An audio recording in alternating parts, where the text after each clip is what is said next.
Okay, day 122, part 3, DynCorp harvest.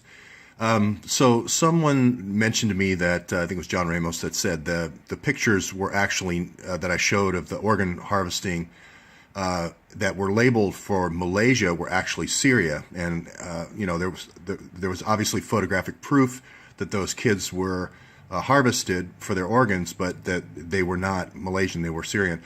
Well, that makes my case even stronger. I've said from the very beginning that this whole organ harvesting thing started with Otpor, when they started training the Albanian Kosovars in Kosovo to not only do the sex trafficking, taking child brides and so forth. This is the Whistleblower movie, but then also do organ harvesting, which is still going on today. That's why the Russian ambassador was killed. So I've been saying Otpor, I think, since day 40, and I've said DynCorp is the operative piece behind this. When it was Malaysia, I had to go look to see if DynCorp had a contract there, but I know they have a contract in Iraq for training the police department in Iraq, which is where the ISIS is being trained. That's the insurgency in Syria. So that just makes my case stronger.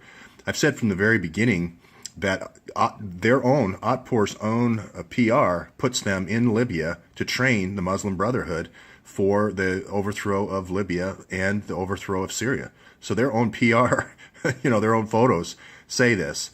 So again, when you combine that with the three Muslim brothers running the information for the House Intelligence Committee, the Homeland Security Committee, and the Committee for Foreign Relations, you have really Muslim Brotherhood with a lock on this whole DynCorp harvest through the DynCorp training.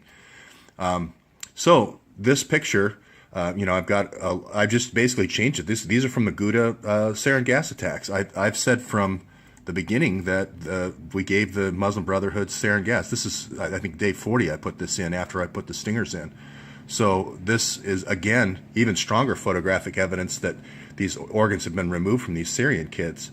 So I'm going to double down on everything I've said about Haiti being the same thing, because DynCorp is there as well.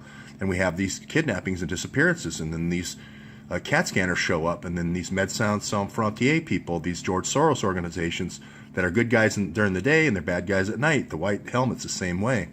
So I've had this slide about the Syrian kids and the 10,000 trafficked organs, I think, since day 40 as well. I've had Popovic from Otpor, the guy who's teaching all this, here you can see he's holding the little figurine of the girl there, since about day 40. So I think this has been about 80 days now that I've been saying that Otpor was the causal factor, along with DynCorp, for this organ harvesting. I produced this DynCorp video, I think, maybe 60 days ago.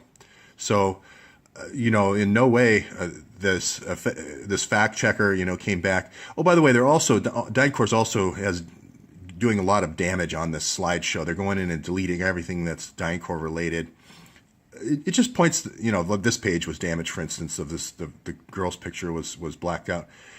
It just points to the fact that we're getting closer and closer to the truth when that sort of thing happens. Otherwise, people wouldn't be going to the trouble of hacking those articles. So all I can say is my case is tighter than ever, that this is the bad seed that keeps reinventing itself in Afghanistan, Kosovo, Haiti, all over Central Africa, and so forth, and now the United States in Chicago. Thank you.